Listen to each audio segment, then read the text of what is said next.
ओम शांति। ओम शांति। ओम शांति।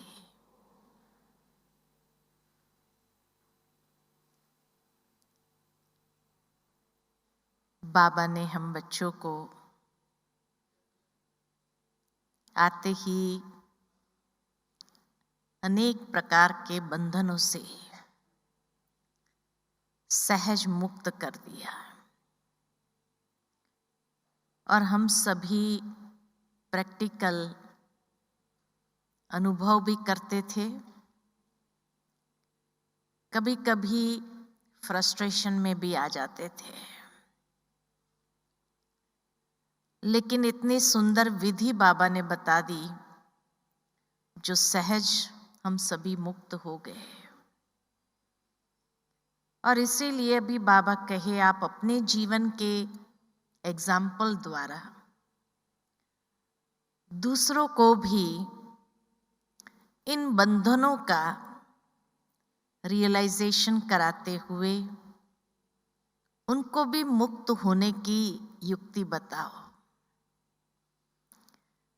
तो सबसे पहले तो हम ये जाने समझे कि अधिकतर जो मनुष्य के बंधन है, कौन से बंधन है। क्योंकि आज प्रैक्टिकल दुनिया में हर इंसान बंधनों से फ्री होने के लिए, मुक्त होने के लिए कोशिश करता है,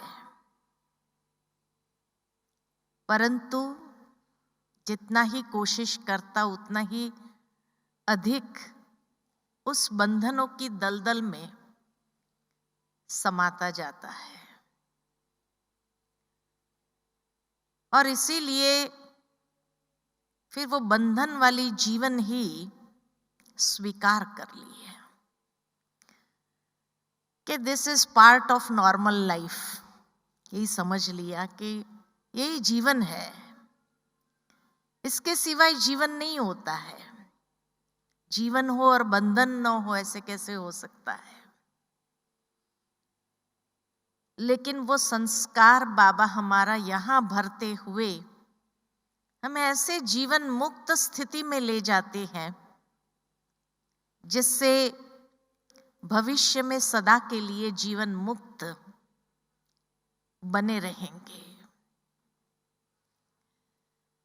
तो मनुष्य जीवन में जो भी बंधन है, वो बंधन की जड़ को आज हम देखेंगे और फिर उससे मुक्त होने की युक्ति क्या है। सबसे पहले जो मनुष्य के जीवन में बंधन बनता है, उसका मुख्य जड़ कहो या उसका मुख्य कारण कहो, वह है मैंपन। देह अभिमान में आकर के जब मनुष्य कर्म करता है तो अनेक प्रकार के बंधनों को वो क्रिएट करता है। वैसे ये विषय बहुत बड़ा है, लेकिन आज की समय की सीमा के हिसाब से मैंने सिर्फ एक हिस्सा लिया कि व्यक्तिगत जो बंधन है वो हमारे किस किस माध्यम से क्रिएट होता है। तो पहला बंधन है कि जब देह अभिमान में स्थित होकर के हर कर्म करता है, अनेक प्रकार के बंधनों को क्रिएट कर देता है। दूसरा है स्वार्थ भाव को लेकर के जब मनुष्य कर्म करता है तो वो स्वार्थ बंधन क्रिएट करता है। तीसरा है कारण कि जब व्यक्ति कुसंग में आ जाता है, बुरे संग में फंस जाता है, तो उस कुसंग के प्रभाव में आकर के जो कर्म करता है वो भी कर्म बंधन क्रिएट हो जाता है। चौथा, दोष दृष्टि वृत्ति। जब हमारी दृष्टि और वृत्ति में दोष, अनेकों के दोष देखना, उसका चिंतन करना, वर्णन करना, ये भी बंधन क्रिएट करता है। तो दोष दृष्टि वृत्ति ये बंधन का कारण है। पांचवा है, जब कर्मेंद्रिय के अधीन होकर के कर्म करता है, या कहे कि कोई भी कर्मेंद्रिय की आसक्ति वश कर्म करता है, तब भी वो बंधन क्रिएट होता है। तो व्यक्तिगत रीति से अगर देखा जाए, और लास्ट में है स्वभाव संस्कार के वश होकर के कर्म करता। तो एक देह अभिमान, फिर स्वार्थ भाव, कुसंग, कर्मेंद्रिय की अधीनता, दोष दृष्टि वृत्ति को लेकर के कर्म करना, आसक्ति के वश होकर के कर्म करना, और पुराने स्वभाव संस्कार के वश होकर के कर्म करना। ये इंडिविजुअल सेल्फ के जो अनेक कर्म बंधन क्रिएट होने के कारण है, उनको आज हम देखेंगे कि उससे मुक्त होने की युक्ति क्या है। तो सबसे पहले जो कहा, देह अभिमान के वश कर्म करने की जो आदत पड़ी है, अनेक जन्म 63 जन्म देह भान के वश होकर के, उसके अभिमान में आकर के, अहंकार में आकर के कर्म करने की जो आदत पड़ी हुई है, ये कर्म बंधन बनता गया। तो उससे मुक्त होने की विधि बाबा ने जो बताई है, वो विधि है कि जब हम ये सोचते हैं कि करन करावनहार बाबा है, मैं निमित्त हूं, तो जैसे ही अपने आप को निमित्त समझा, तो ये विधि है उस देह अभिमान से मुक्त होने की। क्योंकि संगम युग में बाबा ने हम बच्चों को कर्म सन्यासी नहीं बनाया, कर्म योगी बनाया। और इसीलिए हमें कोई कर्म का सन्यास करके जंगल में जाकर के बैठने की जरूरत नहीं है। लेकिन बाबा कहे तुम्हें रहना भी गृहस्थ में ही है, कर्म भी करना है, और वो कर्म करते हुए भी तुम्हें मुक्त होना है, निर्लिप्त जीवन अपना बनाना है, कमल फूल समान जीवन बनाना है। तो कर्म तो करना है, लेकिन कॉन्शियसनेस को बाबा ने चेंज किया, हमारी स्मृति को बाबा ने चेंज किया।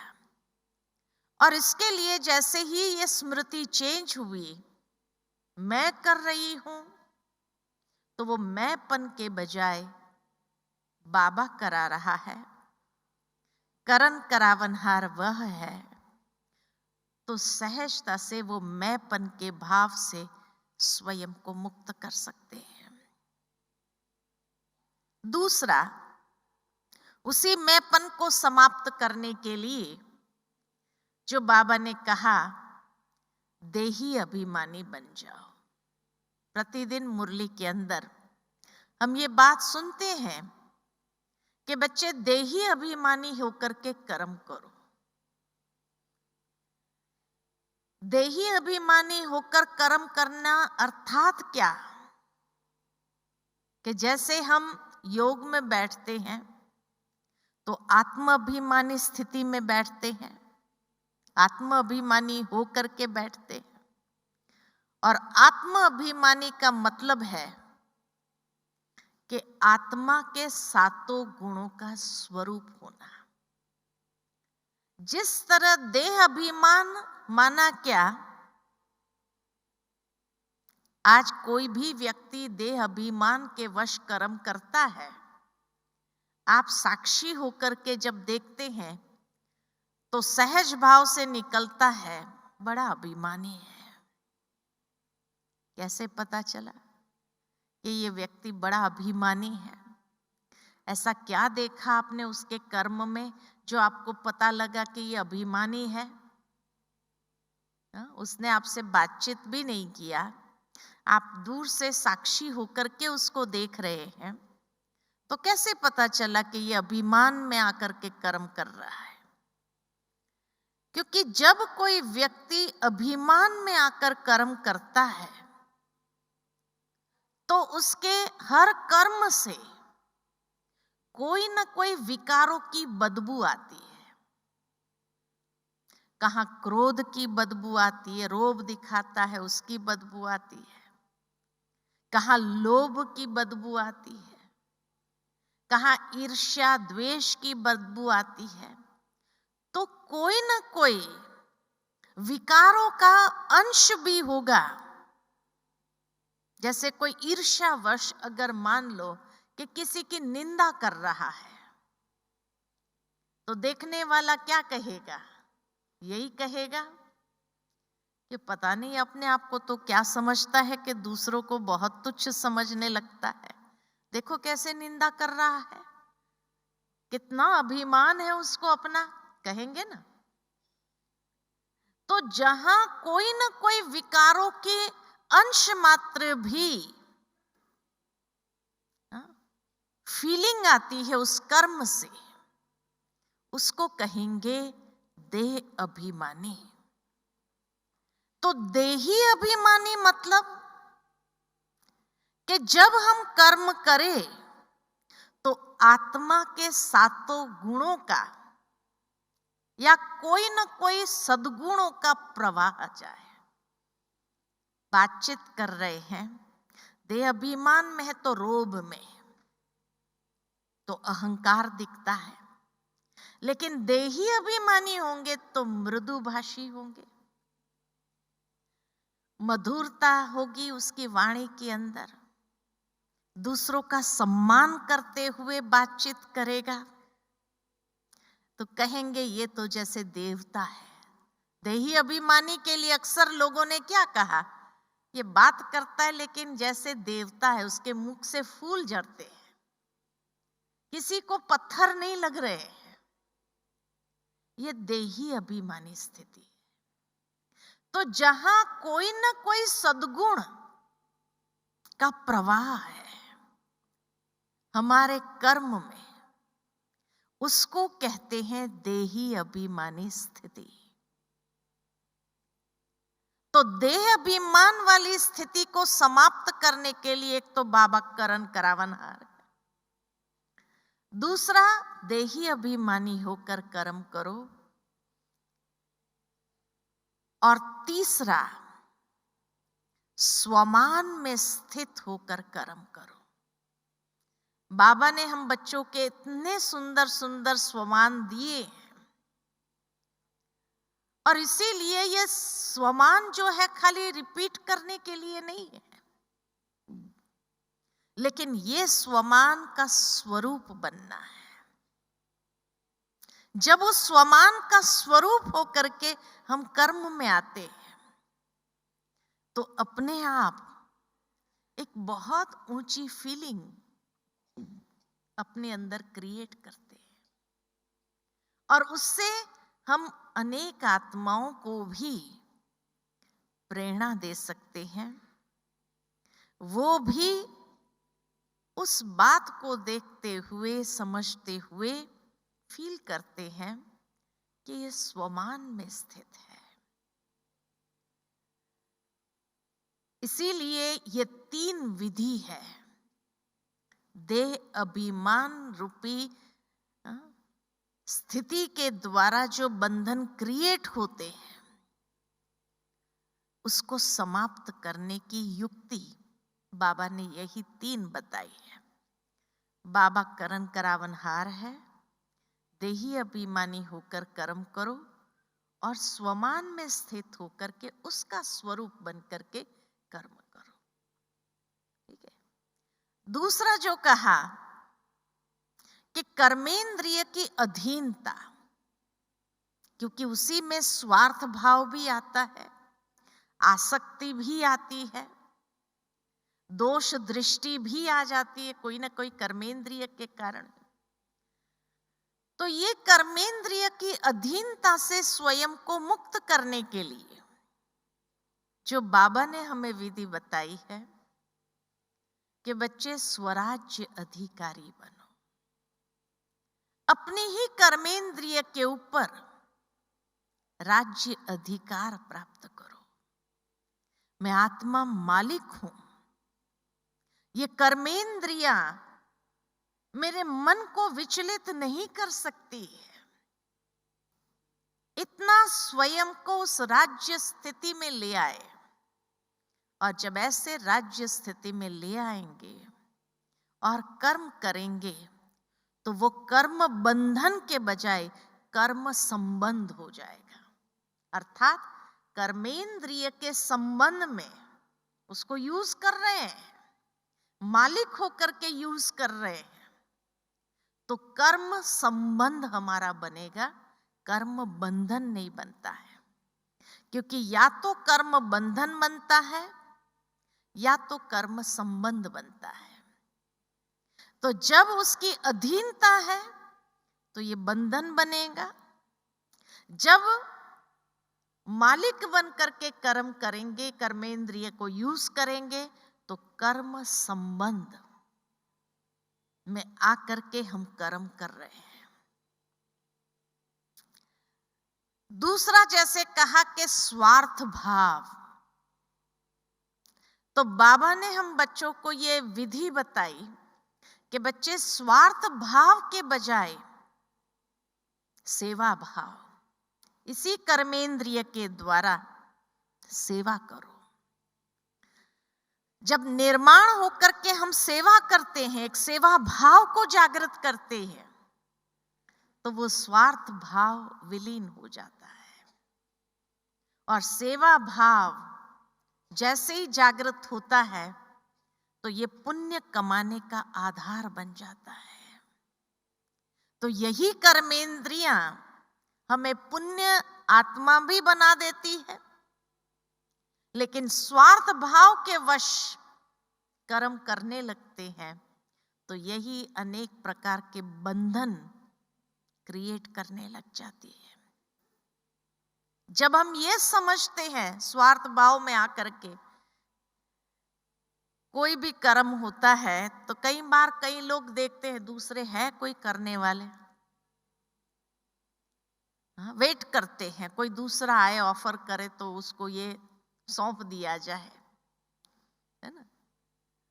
एक बार की हंसी की बात सुनाती हूँ कि एक बार हमने एक भाई से कहा, भैया थोड़ा समय होगा आपके पास, ये सेवा करनी है।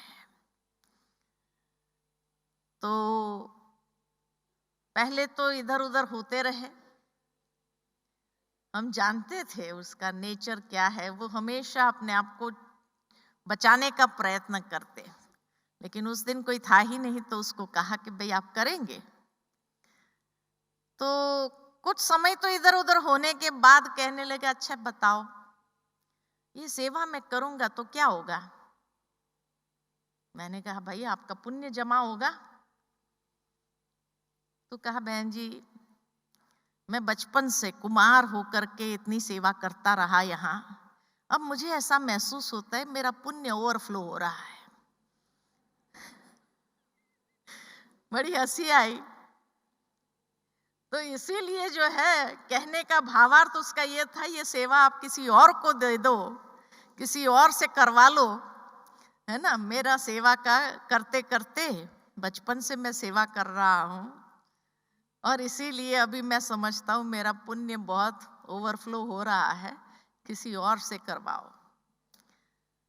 तो हमेशा देखा जाता है कि जब हम ये सोचते हैं कि ये सेवा करने के बदले मैं अपनी कर्मेंद्रिय को थोड़ा आराम दे दूं, थोड़ा सुख का अनुभव करा दूं, कहने का भावार्थ मेरा यही है कि जहां आप खुद की इंद्रियों को सुख या आराम की अनुभूति कराना चाहते हैं, तो उससे क्या होगा कि आप पुण्य तो जमा नहीं कर पाएंगे, लेकिन अनेक प्रकार के बंधनों से भी कई बार अपने आप को फ्री नहीं कर पाएंगे। सेवा ही वो माध्यम है जो अनेक प्रकार के बंधनों से हमें मुक्त करता है, अनेक प्रकार के बंधनों से हमें सहजता से मुक्ति दिलाता है, कई कड़े संस्कारों के बंधन से हमें मुक्ति दिलाता है। क्योंकि जब आप सेवा में आकर के कर्म करते हैं, उस भावना को लेकर कर्म करते हैं, तो ये खाली कर्मेंद्रिय को यूज कर रहे हैं इतना नहीं है, परंतु जैसे इन कर्मेंद्रिय को पावन बनाने का आधार है। इसीलिए कहा जाता है शास्त्रों में भी कि दधीची ऋषि ने अपनी हड्डी हड्डी सेवा में लगाई, यज्ञ सेवा में लगाई, तो हड्डी हड्डी पावन होती गई। भावार्थ ये कि जितना हम इन कर्मेंद्रिय को आराम पहुंचाने का लक्ष्य रखते हैं, तो कर्म बंधनों से फ्री नहीं होते हैं।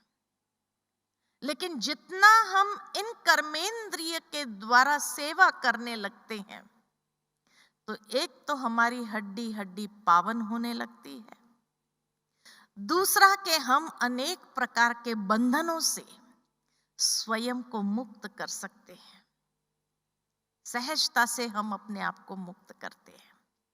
तो इसीलिए स्वार्थ भाव के बजाय सेवा भाव में जब उसको परिवर्तित करते हैं, खुद की इंद्रियों को सुख देने के बजाय उस दूसरों को सुख मिले इन कर्मेंद्रिय के द्वारा, अपने सेवा भाव के द्वारा, जब दूसरों को सुख मिलता है तो उसकी भी दुआएं हमारे खाते में जमा होने लगती है।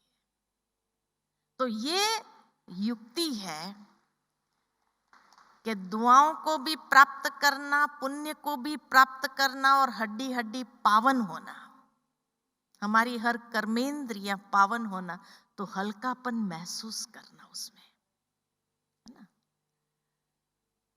तीसरी बात जो कहा कि दोष दृष्टि वृत्ति, कि इस दृष्टि वृत्ति में जब दूसरों का दोष देखने का भाव जागृत हो जाता है, और कई बार किसी को आदत होती है कि हर एक ने कोई भी कर्म किया तो उसके बारे में कोई ना कोई दोष जरूर प्रकट करना है। ये तो है ही ऐसा, भाई उसने बहुत अच्छा काम किया, किसी ने महिमा किया तो क्या कहेगा, अरे आप जानते नहीं है, आज दिखावे का काम कर रहा है, माना उसको दोष निकालना ही है। उसका कारण है, बाबा ने एक मुरली में कहा था कि जिसने जैसा चश्मा पहना होगा उसको वही दिखाई देगा। अगर हरा चश्मा पहना होगा तो सब हरा ही हरा नजर आएगा, अगर लाल चश्मा पहना होगा तो सब लाल ही लाल नजर आना है। और हमारे मैनेजमेंट में एक थियरी है जिसको हम कहते हैं projection reflection theory. Projection reflection theory किसको कहते हैं कि आप हमेशा स्वयं को ही दूसरों में प्रोजेक्ट करते हैं, देखते हैं। जैसे मैं आपको कोई बात कहूं कि एक बार एक व्यक्ति था, एक कहानी सुनाऊं मैं आपको कि एक बार एक व्यक्ति था और वो जा रहा था, तो हमेशा व्यक्ति अपने लेवल का समझेंगे। मैं मेरे हाइट जितना व्यक्ति होगा, व्यक्ति बोला तो मेरी हाइट जितना व्यक्ति होगा ऐसा होगा, तो हमेशा स्वयं को प्रोजेक्ट करते हैं आप दूसरे में, सुनते जाते हैं, तो वैसे वैसे आप अपना प्रोजेक्शन उस व्यक्ति में करते जाते हैं। तो इसी तरह स्वयं का रिफ्लेक्शन देखना, जिसको भी आप प्रोजेक्ट कर रहे हैं उस प्रोजेक्शन में खुद का रिफ्लेक्शन देना देखना, उसको कहते हैं प्रोजेक्शन एंड रिफ्लेक्शन थियरी। तो जब आप किसी में भी अपना रिफ्लेक्शन देखते हैं, हो सकता है कि उसमें कई प्रकार की कमियां हो, लेकिन आप वही कमी देखेंगे जो आप में होंगी। जो खुद में होती है वही कमी हमें दूसरों में नजर आती है।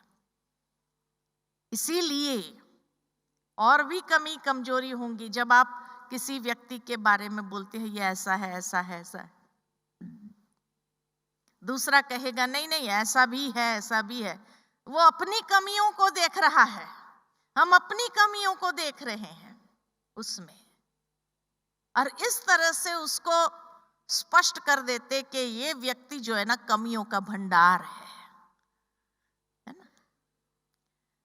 तो दोष दृष्टि वृत्ति, जब इस तरह की हमारी दृष्टि और वृत्ति है दोष देखने की, तब अनेक प्रकार के कर्म बंधन हम अनेक आत्माओं के साथ भी क्रिएट कर लेते हैं। इसीलिए बाबा कहते हैं कि बच्चे हमेशा हर आत्मा की विशेषता को देखो, हर आत्मा में जो अच्छाई है उसको देखो। वास्तव में वो अच्छाई भी आपका ही रिफ्लेक्शन है, लेकिन जब आप किसी में अपना ही वो अच्छाई का रिफ्लेक्शन देखना शुरू करते हैं तो ऐसा महसूस होता है जैसे मेरी इस आत्मा के साथ एक समानता, विचारों की, नेचर की समानता है, तो समीपता सहज आने लगती है।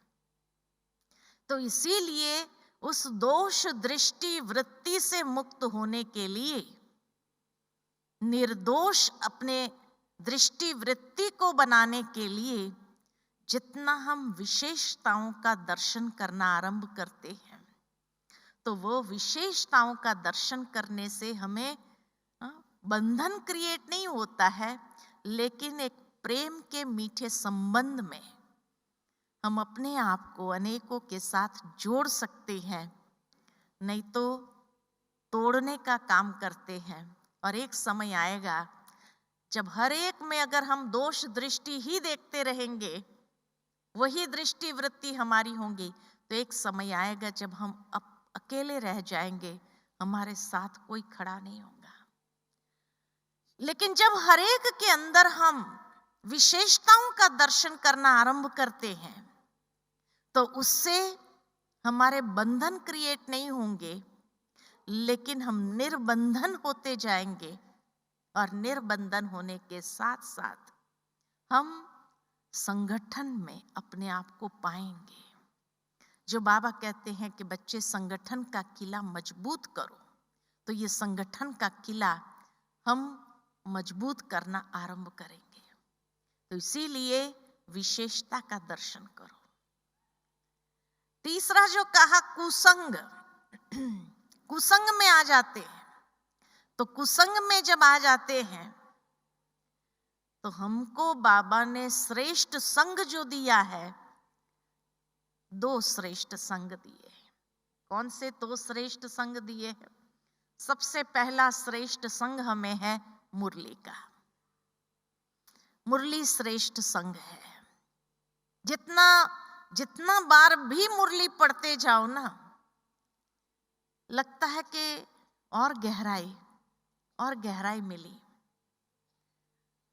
मैं कभी कभी सोचती हूं कि साकार मुरली हमारे पास 5 साल का स्टॉक है, हर 5 साल में ये रिपीट होती है। लेकिन आज भी जब ये मुरली सुनते हैं ना, तो ऐसा महसूस होता है कि जैसे ये पहली बार सुनी, ये मुरली पहले कभी सुनी नहीं थी। क्यों ये महसूसता होती है? क्योंकि पहले जो हमारी ज्ञान की पराकाष्ठा की स्थिति थी, वो आज से 5 साल पहले कैसी होगी? थोड़ा लोअर लेवल की होगी। जैसे जैसे हम अनुभवी बनते जाते हैं, ज्ञान की मैच्योरिटी आती जाती है, तो हमारे ज्ञान की पराकाष्ठा की स्थिति भी तो बढ़ती है। वो पॉइंट को समझने का, या वो पॉइंट को जब हमारे सामने आती है, तो एक अलग दृष्टिकोण हमारा बनता है। और इसीलिए जब उस पराकाष्ठा से उस पॉइंट को हम समझने लगते हैं, तो लगता है कि ये तो पहली बार हमने सुनी है, जबकि कितनी बार रिपीट हो गई। 74 से ज्ञान में हो तो आज वो मुरली कितनी बार रिपीट होकर के हुई होंगी? 8-10 बार तो रिपीट हो गई होंगी, लेकिन फिर भी आज ये महसूस होता है कि ये मुरली पहली बार सुनी, जैसे पहले ये पॉइंट सुनी नहीं थी। क्यों? क्योंकि 5 साल पहले जो हमारी ज्ञान की पराकाष्ठा की स्थिति थी, या 74 में जब हमने वो मुरली सुनी थी, उस समय हमारी ज्ञान की पराकाष्ठा की स्थिति थी, और आज की जो पराकाष्ठा की स्थिति है, कितना महान अंतर है। हर साल एक अंतर बढ़ता जाता है, और इसीलिए वो बात जब आज सुनते हैं तो लगता है पहली बार सुनी। तो इसीलिए कुसंग से अपने आप को फ्री करने के लिए सबसे श्रेष्ठ है मुरली का संग। और बाबा भी हम बच्चों को कहते हैं, मुरली से प्यार है तो मुरलीधर से प्यार है। बाबा के संग का अनुभव बिना मुरली के हम नहीं कर सकते हैं। बाबा के स्नेह का अनुभव बिना मुरली के हम नहीं कर सकते हैं। और दूसरा श्रेष्ठ संग है श्रीमत। श्रीमत का हाथ पकड़ लो। जैसे कोई भी संग में हाथ देते हुए चलते हैं, तो उसके जैसा संग और कोई नहीं। ठीक इसी तरह बाबा का, शिव बाबा का हाथ ही है श्रीमत।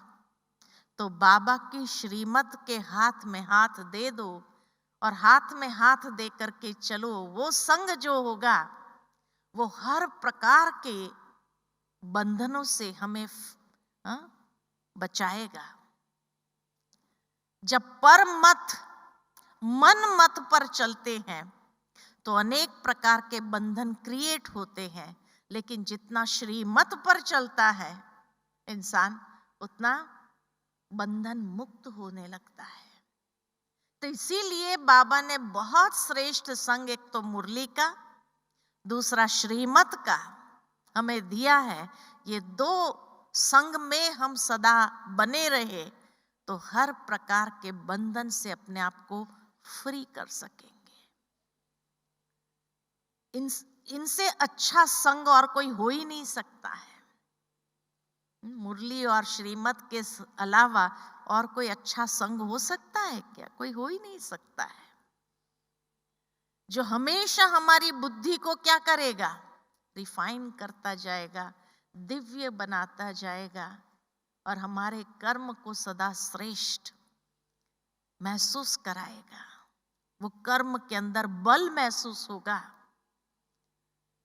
क्योंकि जहां कर्म बल हो, इकट्ठा होना शुरू होगा, तो ये कर्म योग की स्थिति, कर्म भोग की स्थिति से हमें मुक्त करेगा।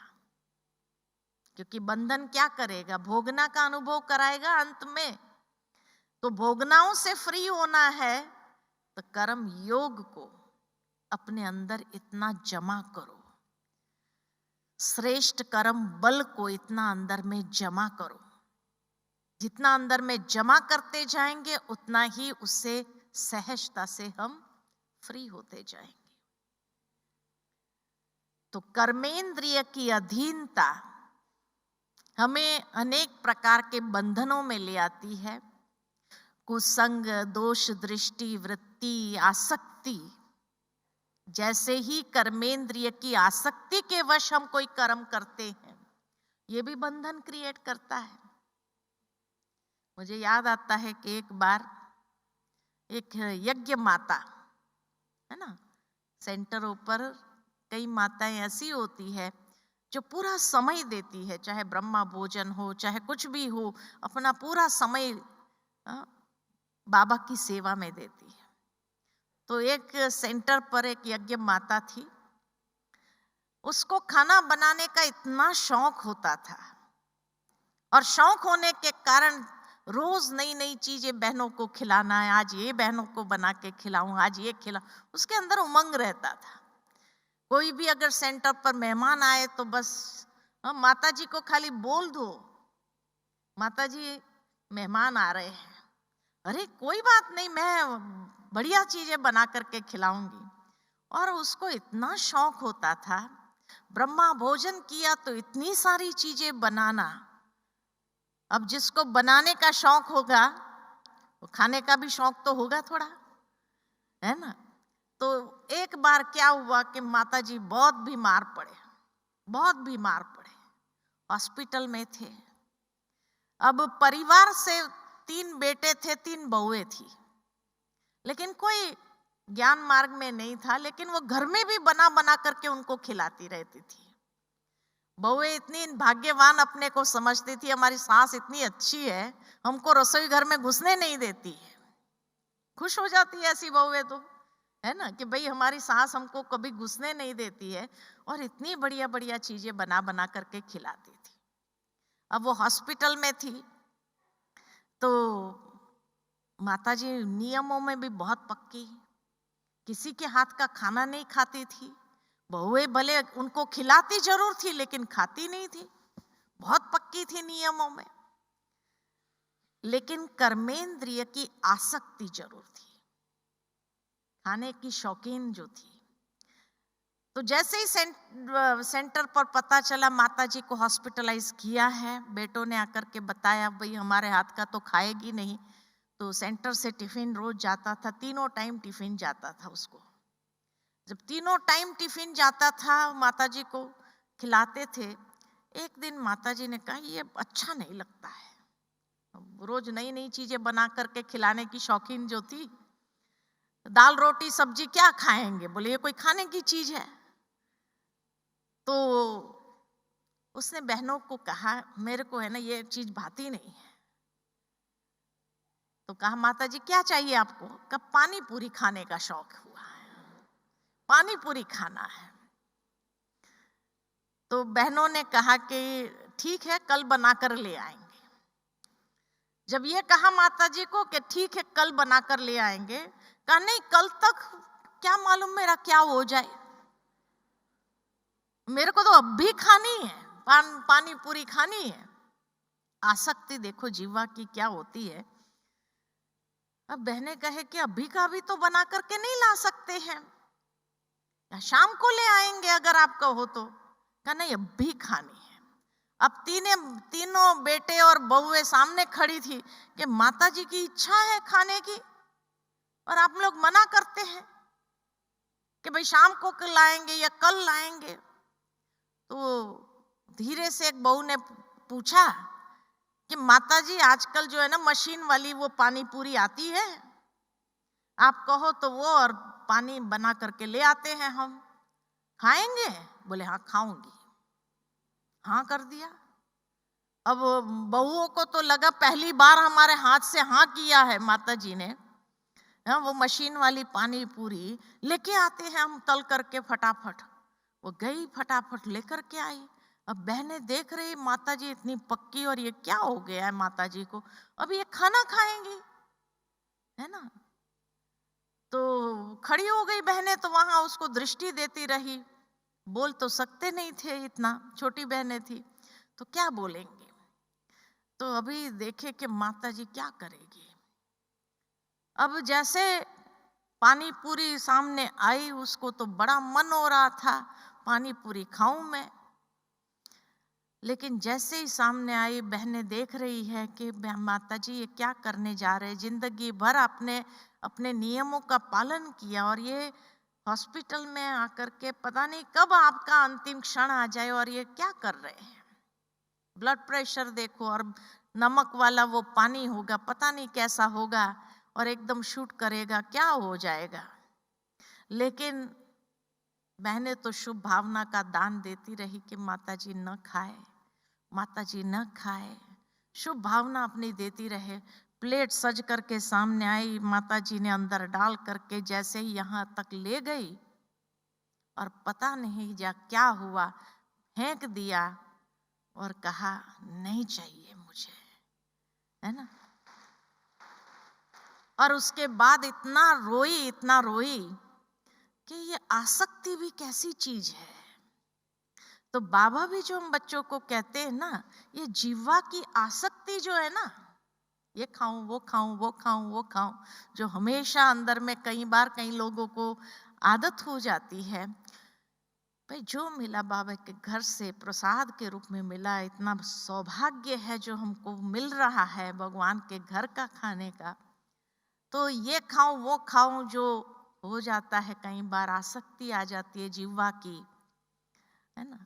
तो वो आसक्ति क्या करेगी, आसक्ति क्या करेगी, अनेक प्रकार के बंधनों को भी ला सकती है। आसक्ति अनेक प्रकार के बंधनों को ला सकती है। और उसके बाद जो है, जैसे अपने आप को फ्री कर दिया, खिलाने का शौक रहा, लेकिन उसके बाद जो आसक्ति थी वो जीवन से सदा काल के लिए छूट गई, मुक्त हो गई। तो ये महसूसता है कि जब हम कर्मेंद्रिय को अधिकारी बन करके यूज करते हैं तो अनासक्त वृत्ति अंदर में आ जाती है। और यही अनासक्त वृत्ति की बात तो श्रीमद् भगवद गीता में बार बार भगवान ने अर्जुन को कहा है कि अनासक्त होकर के कर्म कर। तू आसक्ति में आकर कर्म करेगा तो अनेक प्रकार के बंधन क्रिएट करेगा। तो अनासक्त होकर के कर, तो देखो बंधनों से मुक्त होने लगेगा। और इस तरह से जब हम कर्मेंद्रिय के ऊपर अधिकार प्राप्त करके कर्म योगी बन करके कर्म करने लगते हैं, तो ये कर्म का बल हमें बहुत अंदर में शक्ति प्रदान करता है। इसीलिए बाबा कहते हैं कि ऐसा कर्म योगी जो होता है, अर्थात वो अपने अंदर श्रेष्ठ कर्मों का बल इकट्ठा करता है, और ये बल ही अनेक प्रकार की भोगनाओं से अंत में हमें मुक्त करेगा। इतना ही नहीं, लेकिन जब बंधन मुक्त बनने लगते हैं तब दिव्य बुद्धि का प्रयोग होना शुरू हो जाता है। जब आसक्ति में आकर कर्म करते हैं, कर्मेंद्रिय के अधीन होकर के कर्म करते हैं, तो हमारी दिव्य बुद्धि काम नहीं करती है। और बाबा ने इसीलिए हम बच्चों को ब्राह्मण जन्म लेते ही ये 2 गिफ्ट जो दिया है हर ब्राह्मण बच्चों को। कौन सी गिफ्ट दिया है हमको? एक तो दिव्य बुद्धि की गिफ्ट मिली है, और दूसरी स्वतंत्रता मिली है उस दिव्य बुद्धि का प्रयोग करने की। ये 2 गिफ्ट हमें प्राप्त हुई है। तो इसीलिए बाबा कहते हैं जब दिव्य बुद्धि का प्रयोग करते हैं तब हम बंधन मुक्त सहज हो जाते हैं। दिव्य बुद्धि हमारे हर कर्म योग युक्त स्थिति में करने के लिए हमें प्रेरित करता है। योग युक्त होकर के हम कर्म करना शुरू करते हैं, और योग युक्त ही हमें बंधन मुक्त करती है, योग युक्त स्थिति। तो योग युक्त माना एक तो दिव्य बुद्धि युक्त होकर के कर्म करना, दूसरा योग युक्त माना पॉजिटिव फ्रेम ऑफ माइंड में स्थित होकर के कर्म करना, सकारात्मक मनस्थिति में स्थित होकर के कर्म करना। तीसरा, जो कर्म हम करें बड़े खुशी से, आनंद की स्थिति का अनुभव करते हुए करें, उसको कहते योग युक्त होकर कर्म कर रहे हैं। जो कर्म हमें खुशी प्रदान करे, उमंग उत्साह हमारे अंदर ले आए, आनंद की स्थिति का अनुभव कराए, यह है योग युक्त स्थिति।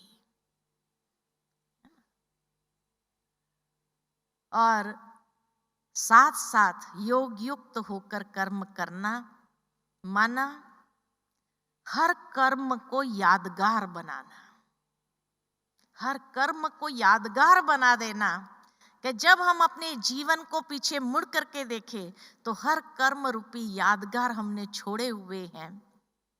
अनेकों के दिल में वो कर्म रूपी यादगार को छोड़े हुए हैं। वही तो अमर हो जाता है कि बाद में भी जब लोग उसको याद करते हैं तो कैसे याद करते हैं, उसके कर्मों को लेकर के याद करते हैं ना। तो जिसने योग युक्त होकर कर्म किया है उसका हर कर्म यादगार अनेकों के दिल में छप जाता है। ऐसे यादगार बनाने वाले कर्म हो हमारे, तब अनेक प्रकार के बंधनों से मुक्त, कि जहां लोग भी एग्जाम्पल देंगे कि अरे भाई ये भी हमारे जैसे ही थे, लेकिन देखो कितना सुंदर जीवन था, कितने श्रेष्ठ कर्म थे, जिसका कर्म यादगार बन गया है, अनेकों के लिए प्रेरणा बन गई हो। ऐसा जिसके कर्म हो वो बंधन नहीं होता है, वो बंधन मुक्त स्थिति वाला कर्म। इसीलिए बाबा कई बार हम बच्चों को मिसाल देते हैं कि आज देवताओं की जो पूजा होती है, कई देवताओं के मंदिर में देखो तो उसके हर कर्म की पूजा हो रही है ना। उसका उठने से लेकर के, उसका स्नान का लेकर के, उसका भोजन का लेकर के, हर कर्म की पूजा है। क्यों? क्योंकि उसका हर कर्म यादगार है।